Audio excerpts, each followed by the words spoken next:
ओम गुरु ब्रह्मा गुरु विष्णु गुरुदेव महेश्वर गुरुदेव परम ब्रह्म तस्मै श्री गुरवे नमः। ओम तव कथाकृतं तत्प्रजीवनं गुरुवेदं परमं श्रवणमङ्गलं श्रीमदाततं भुवि ग्रन्थि ये विदा जनाः।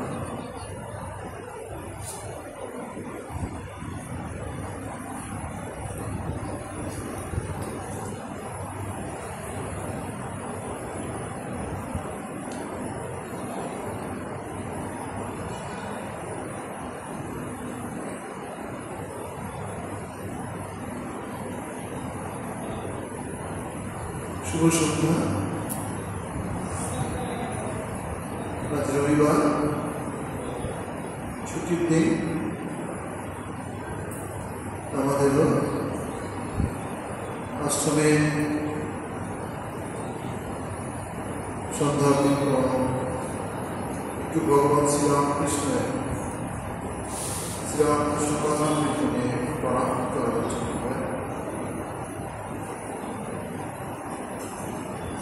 रेगुलर में हम लोग डिस्कशन करते हैं। बाद में 2-4 महीने के बाद जरूर पसंद करूँगा कि हिंदी से बातचीत करूँ। तो प्रसंग श्री रामकृष्ण এই বই যথেষ্ট নয় ঠাকুরকে জানবার জন্য। ভগবান শ্রীরামকৃষ্ণের কাছে মাস্টারমশাই আসতেন মহেন্দ্রনাথ গুপ্ত।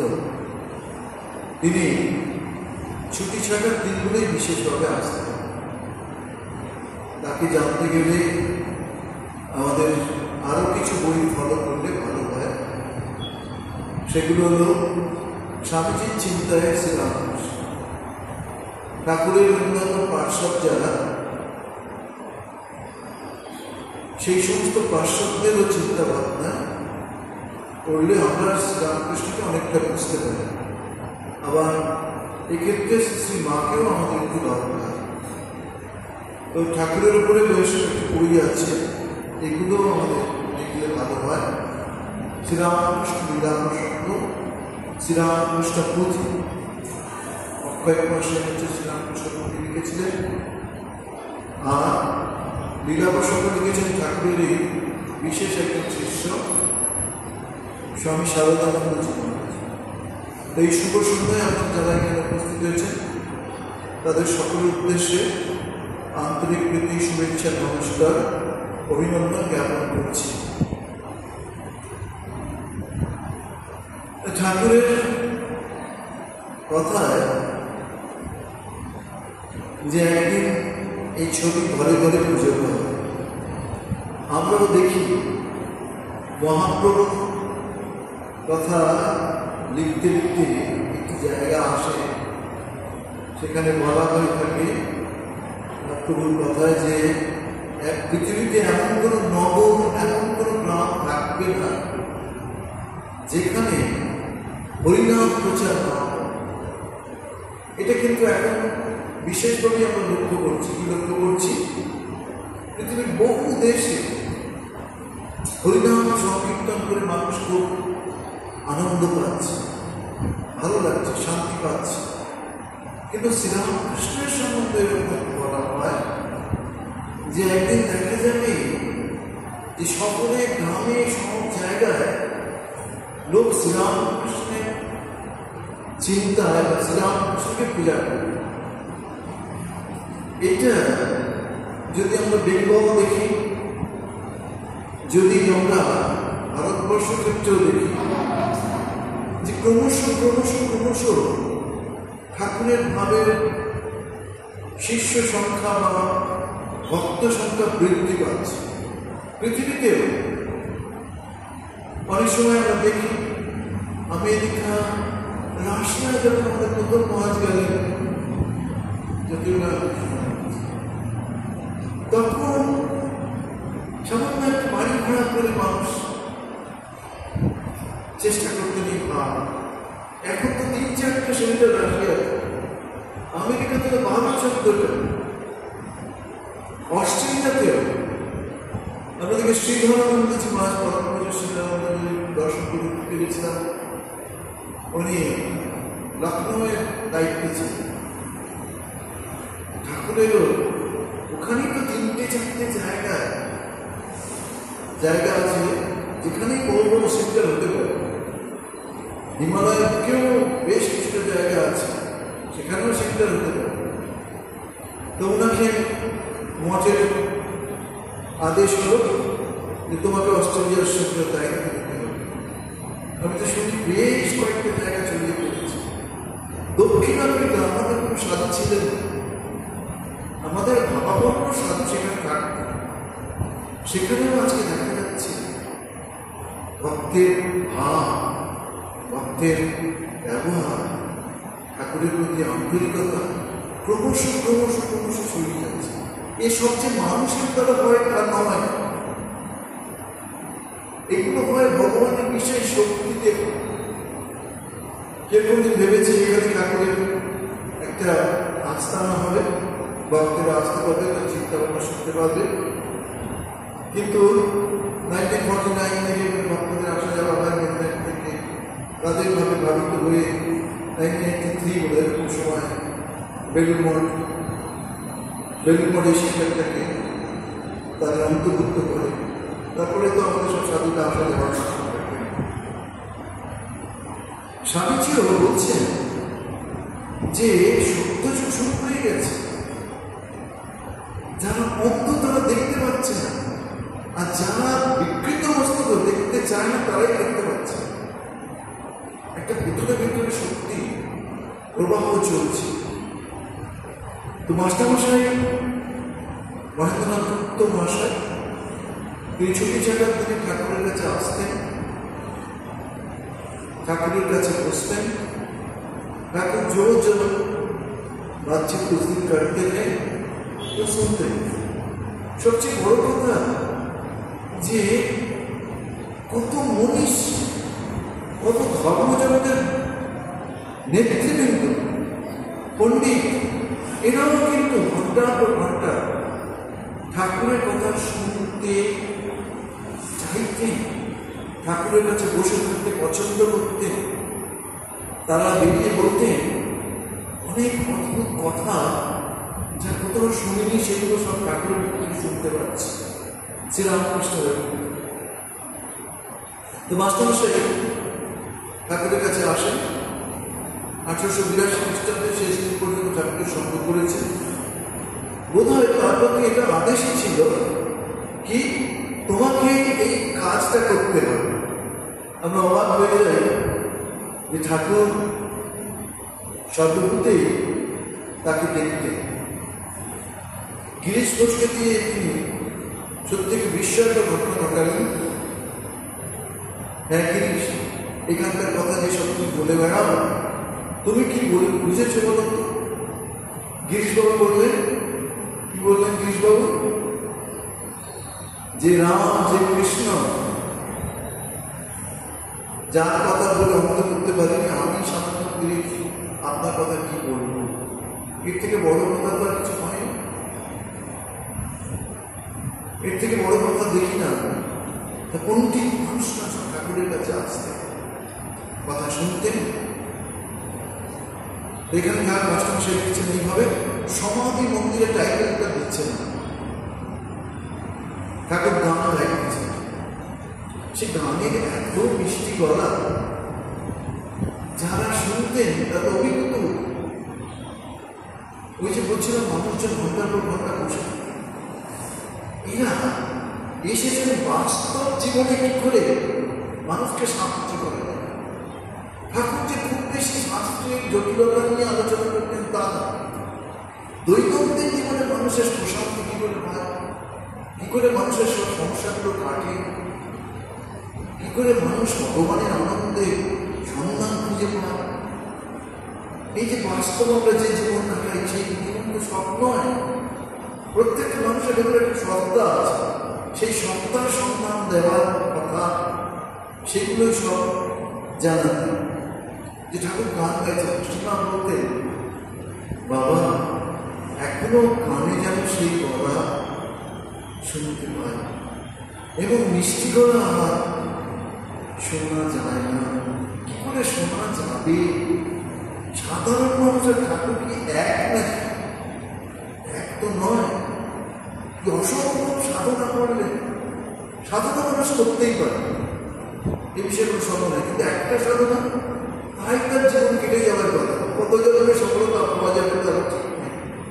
কিন্তু শ্রীরামকৃষ্ণ শান্ত, দাস্য, বাৎসল্য, সক্ষ, মধু, সমস্ত ভাব শুধু সেখানেই নয়, জিসাস ক্রাইস্টের চিন্তা করে তাকে পাচ্ছেন, মহম্মদের পাচ্ছেন, বুদ্ধের পাচ্ছেন, মহাপ্রভুর পাচ্ছেন। একটা জীবনেই সম্ভব নয় এত সব সম্ভব নয়। বলছেন আমার সেই সমাজ সত্যি যারা ঠাকুরের কাছে আসতেন, তাকে দর্শন করেছেন, তারাও যেসব কথাগুলো বলছেন, তারা সেসব কথা শুনে আমরা অবাক করতেন। অন্য জায়গায় ছেলে কোটা, এখানে হেরে। এটা কে বলেছেন? এটা বলেছেন বিজয় কৃষ্ণ গোস্বামী, বৈষ্ণব ধর্মের একজন বিশেষ একজন সাধক ভক্ত, যাই বলি না, সেই তিনি বলছেন অন্য জায়গায় ছিটে ফোটা, আর এখানে সমাধি, সবাই সমাধি। কোন রকমের মনটাকে ধরে রেখেছেন, আমাদের সঙ্গে কথা বলছেন। আরেকটা ভগবানের যে গুণগুলোর মধ্যে থাকে একটা আকর্ষণ শক্তি, ভীষণভাবে আকর্ষণ করতে পারে। যার প্রতি একবার তিনি তাকিয়েছেন, যার কথা একবার ভেবেছেন, তাকে সেখানে আসতে হবে। আর এটা সত্যি গীতায় আমরা একটু দেখি, মুখম করতি বাচালাম পঙ্গুম লঙ্ঘয়তি যৎকৃপা তমাম বন্দে পরমাত্মা। মুখকে তিনি উচ্চারণ করতে পারেন, মুখকে নির্লম্বন করে দিতে পারেন, যাকে যা খুশি তাই করে দিতে পারেন ঈশ্বর। আমার ট্রান্সলেট করতে পারে। এই তো বলরাম মন্দিরে নরেন এসেছে, তিনি আস্তে আস্তে গিয়ে নরেনকে স্পর্শ করে ফেলেছে। স্বামীজি বা নরেন চেয়েছিল ছেলেটা তো আমার ভেতরে ঢুকে পড়ছে, তার ভেতরে ঢুকে যাচ্ছেন। অদ্ভুত আধ্যাত্মিকতা, অদ্ভুত সত্যি। বলছে সেই সমাধি মন্দিরে নিষ্পন্দ দেব।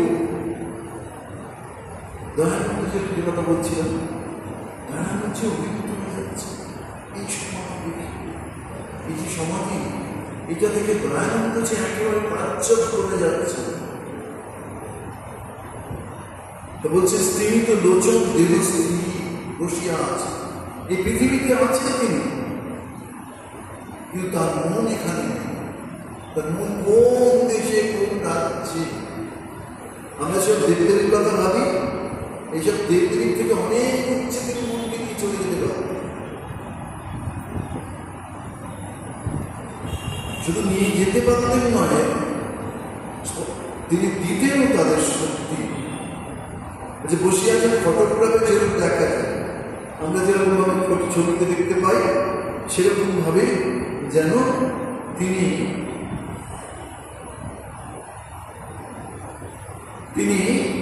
তাকিয়ে আছেন। ওই দয়ানন্দের কথা বলছিলাম, দয়ানন্দ সরস্বতী যে শাস্ত্র মন্থন করে ঘোলে খেয়েছে, আর আপনি কি মাখন কি তুলে খেয়েছে, যে মাখন দুর্লভ, ঘোল থেকে মাখন, সেই মাখনটাই আপনি খেয়েছেন। এটা দেখি সত্যি, দেখুন মানুষটি অল্প বয়সে কিরকম উপলব্ধি হতো। কোথায় একটা ছেলে অল্প বয়সে 8-9 বছর কি অত কম, বেশি হবে মাঠে মাছ দিয়ে আড় দিয়ে যাচ্ছে, টুকরির মধ্যে দিয়ে খই কেটে কেটে যেরকম ব্যবস্থা ছিল আর কি।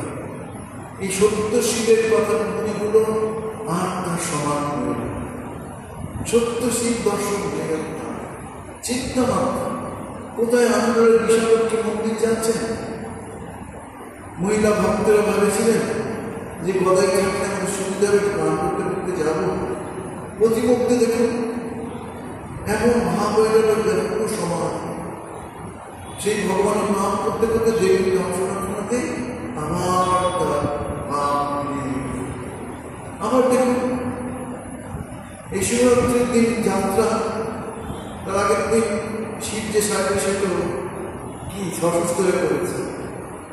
ম্যানেজার বললেন না আমরা যাত্রা করতে পারবো না, এবারকে আমাদের ক্ষমা করুন, আমাদের শিব যে বই পাঠ করবে সেই তো খুব অসুস্থ হয়ে পড়েছে, এখানে আমরা বুঝতে পারি। তো সবাই বলবো কেন আমাদের গদাই আছে, গদাই একবার যদি জেনে যায় সেই তো শিবের পালা নিজেই করে সঙ্গী সাথে, সে বলে গান গান জানে সুন্দর, কিন্তু সাজিয়ে টাজিয়ে দেওয়ার পর যখন স্টেজে আনা হল সেই শিবের কথা স্মরণ মাত্রই মনকে আর ধরে রাখতে পারছে। 3 দিন পর্যন্ত এই শিবের ভাবে ভাবিত হয়ে দিন কাটাতে সময় অতিবাহিত করছে, এই তাকে দিয়ে আসলে।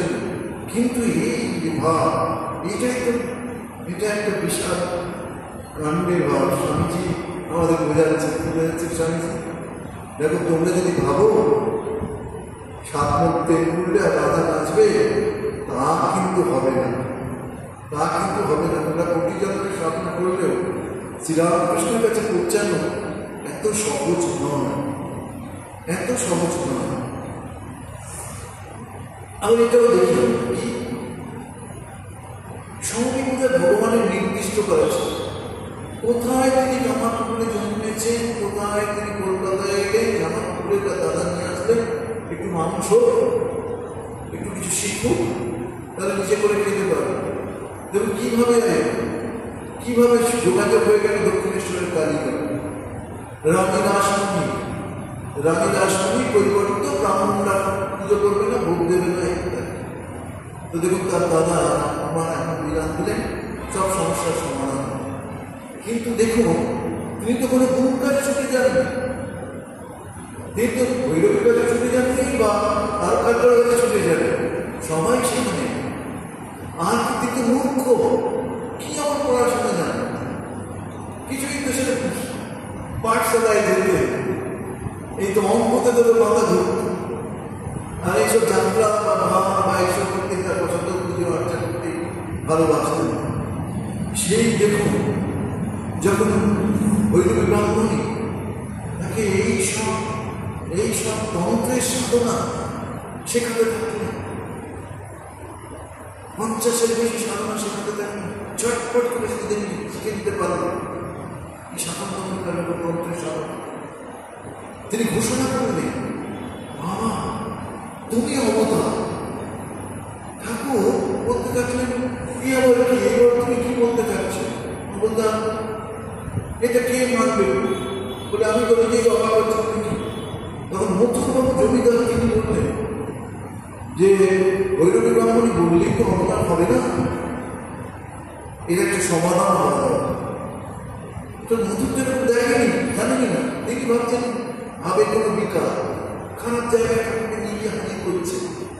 দেখছি মহিলারা পর্যন্ত অবাক হয়ে গিয়ে তার চরণ ভিতরে প্রার্থনা করছে যে তো এই আমরা কাকে কাকে নিয়ে হাজির করেছি, একটু অন্য ধরনের মানুষ, কিন্তু দেবতা।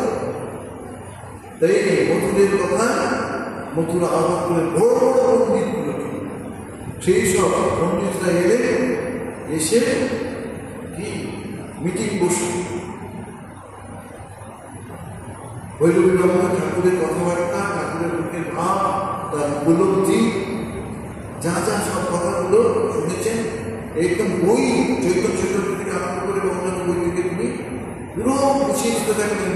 এই দেখুন এই ভাব, এই সব এই ঠাকুর কি বলে কি বলে, তিনি যেন নির্বিকার, চুপচাপ, কিছু চায় না, ছোট একটা বাচ্চা ছেলে।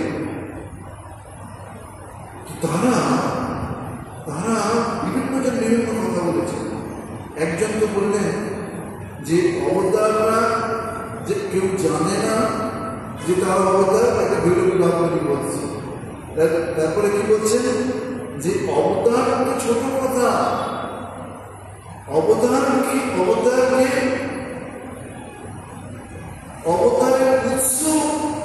ইনি অবতার সৃষ্টি করতে পারেন। এই জায়গাগুলো কিন্তু তখন যারা শুনেছে দেখুন। আবার দেখি আমরা কি এই ভৈরবী ব্রাহ্মণী, যিনি ব্রহ্মকে, যিনি নিত্যকে মানতেন, ব্রহ্ম শক্তি তিনি শক্তিকে মানতেন, তিনি ব্রহ্মকে মানতেন। আবার দেখুন তিনি ব্রহ্মকে মানতেন। আমার ওইদিকে দেখুন তোতাপুরি, যে তার কাছে যেসব মানুষ আসতেন বা দুর্লভ মানুষ আসতেন, তিনি ব্রহ্মকে মানতেন, তিনি শক্তিকে মানতেন। ঘটনাটা ঘটালেন কারা? কি ঘটালেন?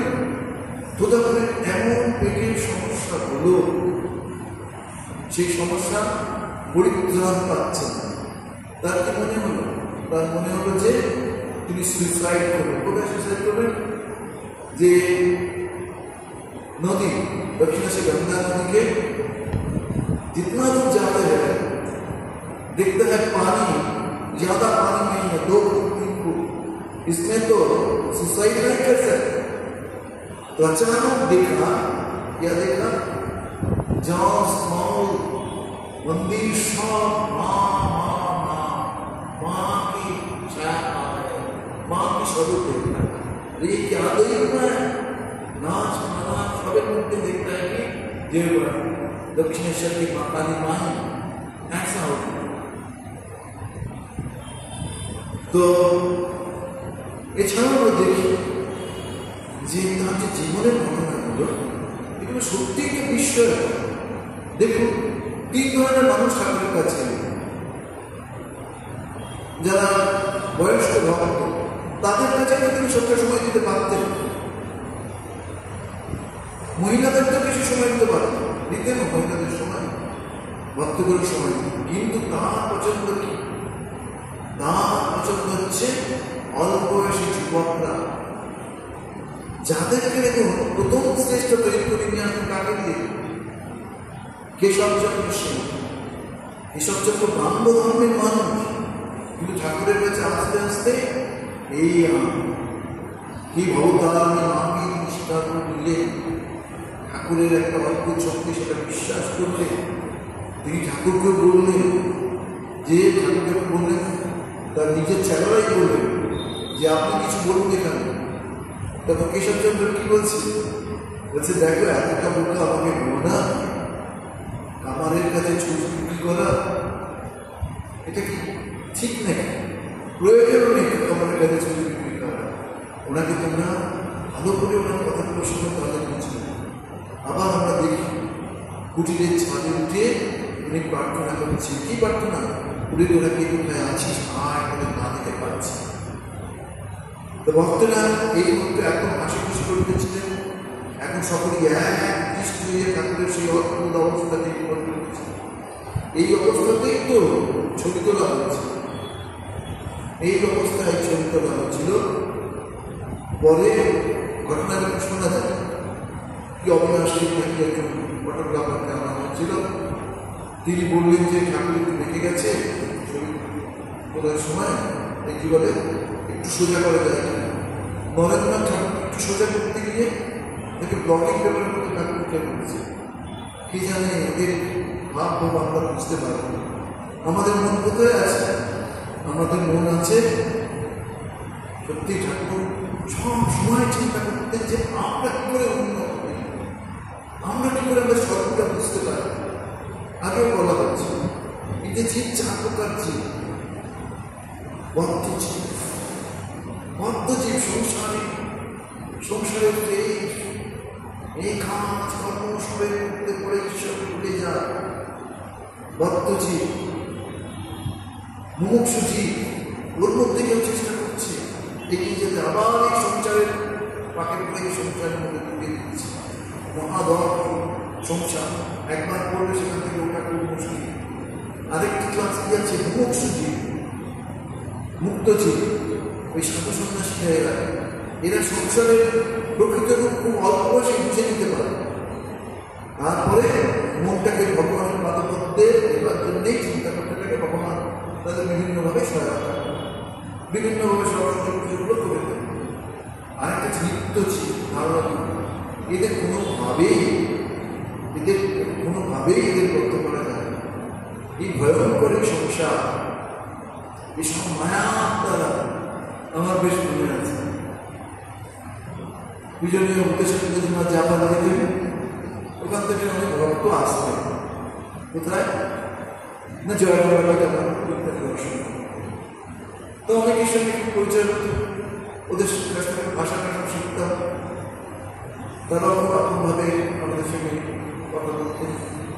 তারা যখন চলে যাচ্ছে, এবং আপনারা চলে যাচ্ছেন, কদিন আমাদের মন খুব খারাপ থাকবে, কারণ সবসময় আপনার সঙ্গে কথাবার্তা হয়েছে, আপনারা ফিরে আসছেন, বসছে, চিন্তা করছেন, পথে দেখা হতো, আরো দিনে থাকতেন। তো একদিন একটা বলল, স্বামীজি আপনি মায়ায় পড়ে যাচ্ছেন না? তাই বললাম, হ্যাঁ সত্যি একটু মায়া। তো ঠাকুর এই মায়ার উদাহরণ প্রায় সময় দিতেন, আবার স্বামীজিও দিতেন। মায়ার ব্যাপারটা একটু বোঝার জন্য নারদ শ্রীকৃষ্ণকে বারবার অনুরোধ করছে, ঠাকুর আমাকে একবার একটু মায়ার ব্যাপারটা বুঝিয়ে দিন। তো ঠাকুর বারবার বলছেন হবে হবে হবে। সেদিন হঠাৎ তিনি বসে আছেন একটা গাছের তলায়, ফাঁকা জায়গায়। হঠাৎ তিনি নারদকে বললেন, যাও নারদ, বড় জল প্রকাশা পেয়েছে, স্নান করেছে, একটু জল নিয়ে এসে। নারদ এগিয়ে চলেছেন, এগোতে এগোতে একটু গ্রামে গেছেন। গ্রামে গিয়ে দেখছেন একটা বাড়িতে দরজার কাছে একটা মেয়ে বসে আছে, বা কিছু করছে। তো অবিবাহিত মেয়ে, একটু কথা বলতে বলতে আলাপ হয়ে যায়। পরে তার বাবাকে তিনি বলেন যে আপনার কন্যার করে আমি বিবাহ করতে ইচ্ছা করছি। তখন বাবা বললেন, সৎপাত্র কর্মঠ সেবা করে শ্রদ্ধাশীল, যা দেখুন দেখে জামাইয়ের মধ্যে মেয়ে মাটিতেও পারবে। আচ্ছা ঠিক আছে, তুমি এখানে থেকে যাও। বলছে শ্বশুর শাশুড়ি চাষবাস করতে, তো তাদের ঘর নদীর পাড়ে। একবার প্রচন্ড বৃষ্টি করে নদীর পাড়। এই সময় কি হলো, নারদ তার স্ত্রীকে নিয়ে, ছেলে মেয়ে আর ঘরে যা কিছু ছিল একটু পুটকির মধ্যে যতটা পেরেছে তাড়াতাড়ি নিয়ে মাথায় করে পুটকিটা নিয়ে এগিয়ে চলেছে। স্ত্রীকে এক হাতে ধরেছেন আর ছেলে মেয়েকে এক হাতে ধরেছেন, আর পুটকিটা কোনো রকমের মাথায় নিয়ে চলেছে। প্রচন্ড জোয়ারের জলেতে স্রোতেতে হঠাৎ স্ত্রীর হাত থেকে সরে গেল।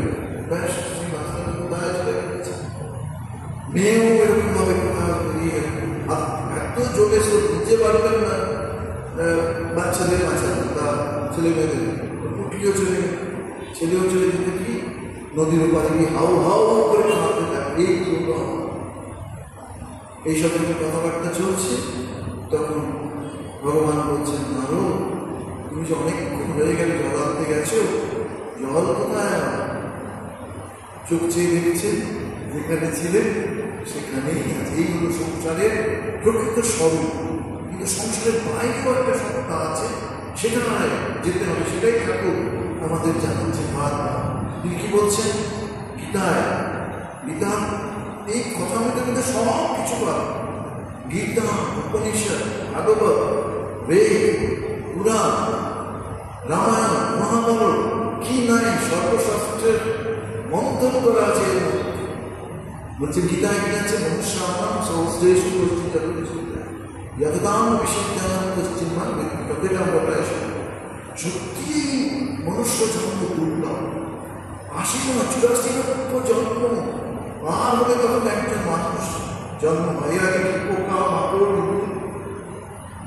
প্রচুর ইঁদুর পাখি পক্ষী এই করতে করতে করতে করতে কোথা দিয়ে ৮৪ লক্ষ কেটে গিয়ে একজন স্বাভাবিক স্বাস্থ্যকারের একটা বল। সেই এই যারা সমস্ত হাজার হাজার মানুষের মধ্যে কারো কারো এই আর কারো কারোর মধ্যে কখনো কেউ এই জায়গায় পৌঁছতে পারে। এই চিন্তা কত কঠিন ব্যাপার, উপায় কি? কথা বলতে ঠাকুর শুধু শুধু সমস্যাগুলো তৈরি করেননি, সমস্যা থেকে উত্তীর্ণ হওয়ার কথাও তিনি জানিয়েছেন। কি কথা? যে দেখো উপায় হচ্ছে তার নাম গুণ কি করতাম। নাম নাম নাম, নামেতে সব। এই হরিনাম কীর্তন, হরিনাম কীর্তন ঠাকুর ভোর বেলা শুরু করতেন। যারা তার কাছে থাকতেন তাদেরকেও করাতেন। প্রত্যেকের যে লাইফটা চেঞ্জ হয়ে গেল। কখনো হরিনাম, কখনো দুর্গানাম, কখনো কৃষ্ণনাম, এরকম সব ভগবানের নাম, কখনো রাম নাম ইত্যাদি। ভগবানের নামেতে কি হয়, আমাদের ভেতরের শক্তি জাগ্রত হয় ধীরে ধীরে। তারপর কি বলছেন, না নাম গুণগান করতে হবে, একটু নির্জন বাস করতে হবে। একটু নির্জন না হলে মনটাকে ধরে রাখা যায়, মনটা এদিক ওদিক সেদিক সব ছুটে যায় না। আর কি, সাধু সঙ্গ করতে হবে, সৎসঙ্গ সাধু সঙ্গ। সাধু সঙ্গ করতে করতে করতে করতে তুমি তোমার জীবনের ভাব বুঝতে পারবে। জীবনের ভাব যখন বুঝতে পারবে তখন কি, তখন তোমার মধ্যে ওই ঈশ্বর প্রতি টান হবে। এটাই সকলেরই টান। আবার বলেছেন কি, একটু বিচারও করতে। এই বিচার কি, আমি কোথা থেকে এসেছি, কেন, একটু এই প্রত্যেকটা মুহূর্তে একটু যদি বিচার থাকে তাহলে পড়ে যাওয়ার ভয় হবে। বলছে ভাগবত একটা সুন্দর গল্প আছে। ভাগবত তো গল্পের প্রত্যেকটা মুহূর্তে আমাদের আমাদের রামায়ণ, আমাদের মহাভারত, আমাদের উপনিষদ, আমাদের সংগীতা কি জিনিস সব লেগেছে, আমরা কিভাবে জীবন কাটাচ্ছি তার ঠিক নেই। বলছে যে গল্পে মিমি বলে একজন রাজা সভায় একজন অবধূত এসেছে। একজন অবধূত এসেছে, তরুণ বয়স, মেধাবী, যথেষ্ট বুদ্ধিমান, মেধাবী, আর দেখতে বয়স। তো রাজা তাকে দেখে বললেন, আচ্ছা তোমার এত আনন্দ কিসের মতো? তোমাকে দেখে আনন্দের মধ্য দিয়ে দিন কাটাচ্ছে। তোমাকে দেখে এটাও মনে হচ্ছে যে তুমি তো আমরা যেসব বস্তু নিয়ে আনন্দ করে দিন কাটাই তুমি সেইগুলো করতে নেই। অথচ তোমার মেধা, তোমার বুদ্ধি এমন জায়গায় আছে, তুমি ইচ্ছা করলে সেগুলো পেতে পারতে, চক্র করতে পারতে। কিন্তু সে চেষ্টায় তুমি চেষ্টা করো দেখছি, অথচ আনন্দে পরিপূর্ণ হয়ে আছে। তোমার আনন্দ কোথা থেকে আসছে? সেই অবধূত কি বললেন? বললেন আমার আনন্দ আমার ভিতরে আছে, ভেতর থেকে আসে, ভেতর থেকে আসে, বাইরে থেকে নয়। সত্যি আমাদের বুঝে নিতে হবে, সুখ পার্থিব সুখ আর কি সেই নিত্য সুখ, সেই নিত্য সুখ আমাদের শুনে আছে। পূজনীয় গহনানন্দ ছিল। আমরা তখন বেলুড়মঠে জয়েন করেছি, ট্রেনিং সেন্টারে এসেছি। বেলুড়মঠ জয়েন করিনি, 5 বছর পরে আমাদের আসতে হয় ট্রেনিং সেন্টার। তখন জিজ্ঞাসা করছে তুমি কেন এলে, তুমি কেন এলে? এই যে আমাকে যখন জিজ্ঞাসা করলেন তখন আমি বললাম আমি এসেছি এটারনাল পিস, এই শাশ্বত আনন্দের জন্য আমি এই ক্ষুদ্র আনন্দে ঠিক বিশ্বাস করি।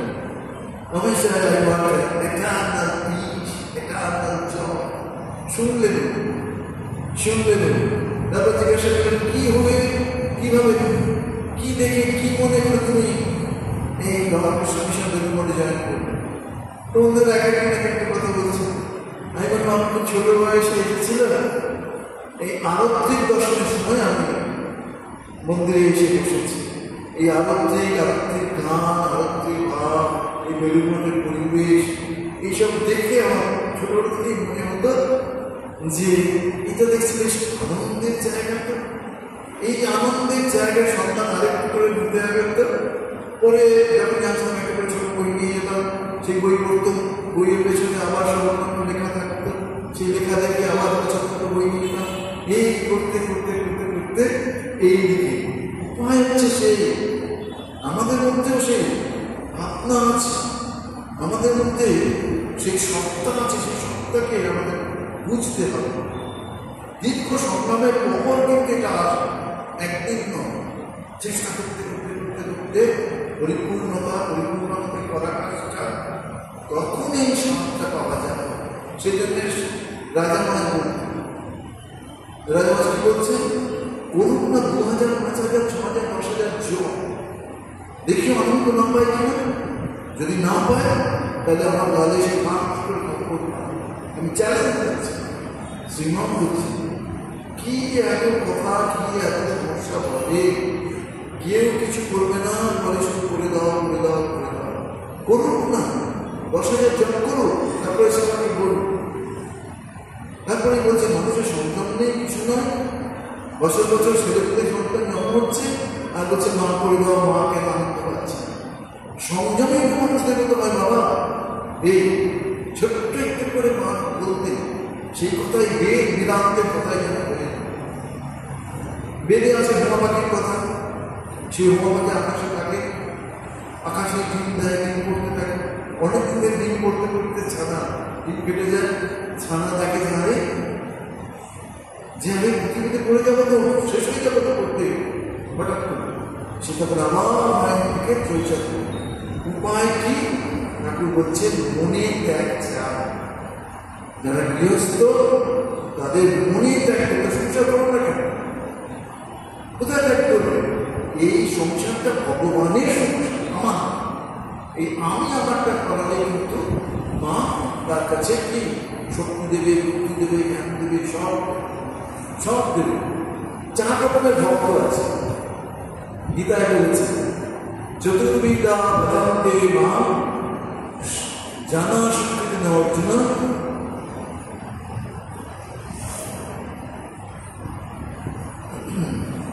এই চতুর্বিদের জিজ্ঞাসা জ্ঞানী চ ভরতস্য,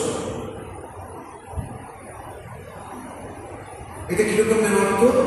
বলছে দুঃখ বিপদ থেকে যদি রক্ষা পাওয়া যায় ভগবান তাকে প্রার্থনা করলে তিনি আমাকে উদ্ধার করবে। এর জন্য এই যেমন সামনে পরীক্ষা বা নানা রকম সব বিপদ থেকে যে ভগবান রক্ষা করো, তুমি আছো এই যে জায়গায়, এইটা একরকম ভক্ত। আর দুর্গীয় তত্ত্ব জানবার জন্যে শুধু জিজ্ঞাসা নয়, সেটা আর একটা, এটা হলো জ্ঞান। দুর্গীয় তত্ত্ব 3 হল ধন, জন, যশ, ঐশ্বর্য, এইসব ভোগ্য বস্তু চায়। जो चाहता है धन चाहता है, जब चाहता है, ऐश्वर्य चाहते हैं, वो भगवान के पास प्रार्थना करेंगे। भगवान मुझे जॉब दो, जैसे मुझे फैक्ट्री कर सकते हैं, रुपया दो, आपके पास तो बहुत रुपया है, आप मुझे रुपया दो। इसी अर्थात और क्लास है, वो क्लास के क्या कहते हैं? ज्ञानी, जिज्ञासु अर्थात ज्ञान। ये लोग चाहते हैं कि मैं तुम्हारे लाभ, अन्य लाभ, मैं तुम्हारे प्यार करना, यही हमारा कोशिश रहे। ये मैं चाहता है तुम्हारे चरित्र, तुम्हारे ऊपर मेरा भक्ति हो, तुम्हारे मैं कुछ नहीं मानते, कुछ नहीं। लेकिन आगे देखलाम মাস্টারমশাই একটি কথা, মাস্টারমশাই ঠাকুরকে জিজ্ঞাসা করেছে। কি জিজ্ঞাসা করেছেন? ভগবানের কাছে পার্থিব জিনিস চাওয়ার না। ঠাকুর বলেছেন ভগবানের কাছে, রাজার কাছে কি তাও কিন্তু কি চাইবে? যা চাইলে হয় তাই চাও, যেটা চাইলে তুমি সব পেয়ে যাবে। জ্ঞান, ভক্তি, বিবেক, বিবেক চাও, ভগবান তোমাকে সব কিছুই দিয়ে এই জ্ঞান, ভক্তি, বিবেক, বৈরাগ্যের মধ্যে সব ভগবান সব পেয়ে যাবে। আবার এটাও যেন ভগবান আমি কি চাইতে না জানি না, রাজা মাতা আমার যেটা ভালো হয়, আমার যেটা করলাম আপনি সেটাই পেয়ে। স্বরূপকে জেনে এটি বুঝেছেন যে তিনি একমাত্র কামবস্তু, তাই তাকে ভক্তি করেন। এই ভালোবাসা থেকে ভালোবাসার উচ্চ ভাব। ধ্রুবর পক্ষে আমরা পাই, ধ্রুবের পক্ষে ধ্রুবকে তার সৎ মা ভালোবাসতেন না, তাকে পছন্দ করতেন না, ধ্রুবকে তার রাজাও করবেন না, পরিষ্কার করবেন না। ধ্রুব তার মায়ের কথা শুনে কি রাজ্য লাভের জন্য তপস্যা করতে চলে। এই তপস্যা করতে করতে তিনি ভগবানের দর্শন পেয়ে গেলেন। ভগবানের যে মতো দর্শন পেলেন ব্যাস, তার কিছু পাওয়ার থাকে না, সেটা তিনি বললেন। গীতা আছে যে তাকে লাভ করলে আর কিছুই পাওয়ার অন্ত থাকে না, সেই অন্তর পূর্ণ করে দেয়। এটার কথাই বলতে গিয়ে বলছেন। তো ঠাকুরের ক্ষেত্রে এটাও দেখা যায় কি তিনি যে কি না দেখিয়েছেন অবাক কাণ্ড। নরের সামনে বসে আছে, আটশো ভক্তের বসে আছে, দেখেন চোখ বুঝে প্রার্থনা করছে, ধ্যান করছিলেন। হঠাৎ আমার মনে হল চোখ বুঝে তিনি আছেন আর চোখ চেয়ে তিনি নেন, এ আবার কি ধরনের ভাব। তারপরে দেখে সত্যি তো চোখ বুঝেও তিনি রয়েছেন আর চোখ চেয়ে এই যে মানুষের মতো যে ঈশ্বর, এটা শ্রীরামকৃষ্ণ আমাদের বেদ বেদান্ত উপনিষদ তুলে নিয়ে এসে আমাদের নতুন করে বুঝিয়ে দিলেন। এই একটা ভাবনা আছে যেটা তিনি আরো তাড়াতাড়ি এগিয়ে যেতে পারেন। স্বামীজি আমাদের স্বরূপকে সম্বন্ধে করছেন যে আমাদের মন্তব্যিত দেবত্বকে বিকশিত করার নামই হচ্ছে ধর্ম। আমাদের মধ্যে দেবত্ব রয়েছে, স্টোর হাউস মানুষের, সেটাকে বিকশিত করার নামই ধর্ম। প্রত্যেকের মধ্যে আমাদের পূর্ণতা রয়েছে, শক্তি রয়েছে, পবিত্রতা আমাদের কাজটা রয়েছে, কিন্তু আমরা বুঝতে পারছি না কিভাবে টিকে যেতে হবে। কিন্তু যদি আমরা ভক্তি, জ্ঞান, কর্ম, যোগ অর্থাৎ ভজন, সাধন, জ্ঞান বিচার, যুক্ত আচরণ, নিঃস্বার্থ সেবা ও মনের একগ্রতা দ্বারা যেভাবে আবরণগুলি একটু শোনানো যেতে পারে, তার মধ্যে যোগ আছে। আমার নিজের কথা বলা ঠিক না, কলকাতার বুক ফেয়ার হয়, বুক ফেয়ারে ভাবছিলাম কি বই দেবো। তারপর দেখলাম দেখছে স্বামীজির ধর্মযোগ, ভক্তিযোগ, জ্ঞানযোগ বাজার আছে, এইটা নিয়ে যাওয়া যায়। সেই বই পড়ে দেখলাম কি অসাধারণ এসব কথা বইগুলি। আমরা সত্যি এসবগুলো কখনো ভাবি না।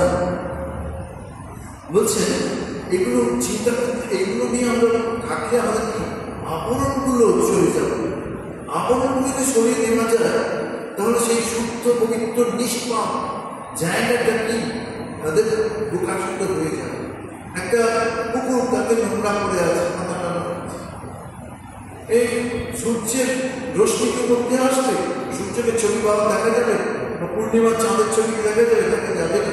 সেরকম আমাদের মধ্যে যদি ক্রোধ, লোভ, হিংসা এইসবগুলো থাকে, এটাকে না সরানো তাকে আমরা বুঝতে পারবো না। সেই জায়গায় বলছেন যে তুমি এইসব একটু যোগ সাধনার দ্বারা এইসবগুলো সরিয়ে দাও, দেখবে চিরভাষ্য সেইটা তোমার কাছে চলে আসবে। উপনিষদে বলছে আমাদের মধ্যে অনন্ত জ্ঞান, অনন্ত আনন্দের বোধ সুপ্ত রয়েছে। দেখুন আপনি ঠাকুরের মধ্যে, ঠাকুরের তো আমাদের মধ্যে দুটি চোখ, দুটি কান, দুটি হাত, দুটি চরণ, এই মানুষের মধ্যে কথা বলছে, কিন্তু তিনি কি মানুষ? তিনি কথা বলতে বলছেন একরকম গাছ আছে, সেই গাছটাকে মানুষ বুঝতে পারে না গাছ, তখন তাকে নাম দেয় অচিন গাছ। সেই রকম মানুষের মধ্যে মানুষ তাকে বুঝতে পারছেন না কেউ, তখন তাকে ভাবছে যে দেব মানবে সাক্ষাৎ ঈশ্বর। স্বামীজি আরো বলছেন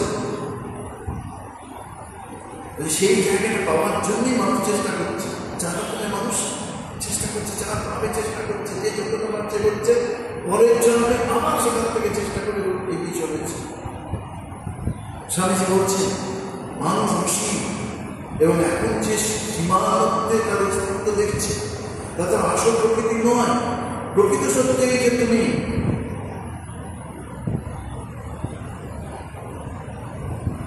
তোমার জন্ম নেই, তোমার জন্ম হচ্ছেও না, অথবা তোমার পুনর্জন্ম হচ্ছে না, তুমি অসীম, সদা বর্তমান, সমস্ত কারণে গতি এবং সদা মুক্ত। তুমি কি? তুমি অমৃতের পুত্র। উপনিষদ বলছে না শ্রীকান্ত বিশ্বের অমিতাস পুত্র আয় ধামানে দিব্যায় বেদাপমেত পুরুষম মহান্ত্যম আদিত্য অনুত্তম অবস্থা তমেব নিত্য অভিমিত্তমেতি নান্য পদ্মবিদ্যায়। স্বামী বলছেন এই আমেরিকা ক্রমশ ধর্মীয় ভাব সম্পন্ন দেশ হবে, আর এই ভারতবর্ষ 500 বছরের ইতিহাস দেখতে পেলাম এই কখনো ভোগ করেনি তো, ভোগের সেই হার ক্রমশ দেখুন গলিতে গলিতে চপ খাপলে হওয়া যাবে, তখন এইসব শুনতেই আছে। স্বামী বই পড়তে স্বামীজি কি বলছে, চমৎকার দেখুন, এখন এগুলো, এখন চাউনি, এখন কত কি সব চলে আসছে ফাস্টফুডের যারা। স্বামীজি বলছে তুমি তোমার স্বরূপ, প্রকৃত স্বরূপকে ভুলে গেছো। তুমি ভাবছো তুমি মানুষ, তুমি মানুষ নও, তুমি স্বয়ং ঈশ্বর। এরকম তিনি সিংহের উদাহরণ দিচ্ছেন। একটি সিংহী কি সিংহী, তিনি অন্তঃসত্ত্বা সম্পর্ক ছিল। তারপরে সেই ভোরবেলা সে বেরোতে বেরোতে এক জায়গায় দেখে অনেক মেষ চলছে, মানে তো বেশ ভালো একটা পুজো করা গেল। অতএব সে সেই নাম দেওয়ার পরে সেই সিংহীকে কিছু শিশু প্রসব করে মারা যায়। এই শিশুটি বাঘের দলের ভেড়ার দলের মধ্যে থাকে, ভেড়ার মতো ঘাস খায়, ভেড়ার মতো ডাকে, ভেড়াদের সঙ্গে জীবনযাপন করে। কিন্তু পরে কয়েক বছর পরে একটি বাঘ এসে তার সেই তাকে তুলে নিয়ে কি তাকে তুলে নিয়ে নদীর ধারে সে দেখাচ্ছে, না তুমি বাঘ, তুমি সেই ভেড়া নও। আবার বলছেন একজন রাজপুত্র মায়ের কোলে ঘুমিয়ে আছে, মায়ের কোলে ঘুমোতে ঘুমোতে ফিল করছে কি, সে ভয়টা চেঁচিয়ে উঠছে। কি হলো? সে হঠাৎ ফিল করেছিল সে মনের মধ্যে চলে এসেছে কোনোভাবে, আর বাঘ তার কাছে এসেছে। সেই ভয়ে যখন ঘুম ভাঙলো বা সন্ধ্যা চলে গেল, তখন দেখি মানে সে তো নিরাপদে রয়েছে, সে তো মায়ের কোলে রয়েছে, আমাদের প্রকৃতি স্বরূপই তাই। কিন্তু আমরা বুঝতে পারছি না আমাদের প্রকৃতি স্বরূপ। স্বামীজি আমাদের জানছে উদ্দিষ্ট জাগ্রত প্রাপ্য বানানো, ওঠো জাগো, কি জ্ঞানী ব্যক্তিদের কাছে গিয়ে প্রকৃত জ্ঞান লাভ করো। জ্ঞানী ব্যক্তিদের কাছে যাও, বৈষ্ণবের কাছে যাও, সারেন্ডার করো এবং asking for your own development, own liberation। এই জ্ঞান লাভ করো, এইসব কথাগুলো আছে। আজকে সময় হয়ে গেছে ঠাকুরের চরণের প্রার্থনা, তিনি কৃপা করে আমাদের ভেতরে একটা দিব্য ভাব সঞ্চার করুন, দিব্য ভাব জাগিয়ে দিন, যাতে আমরা সেই আনন্দের আশ্বাস পেতে পেতে জীবনটা এগিয়ে নিয়ে যেতে পারি, জীবনটা আরো আনন্দময় হয়ে ওঠে। ওম নিরঞ্জন মুক্ত মন্ত্র ঈশাবতনা পরমেশ্বর তোমরা ওম শান্তি হরি ওম তৎসৎ শ্রীরামকৃষ্ণ।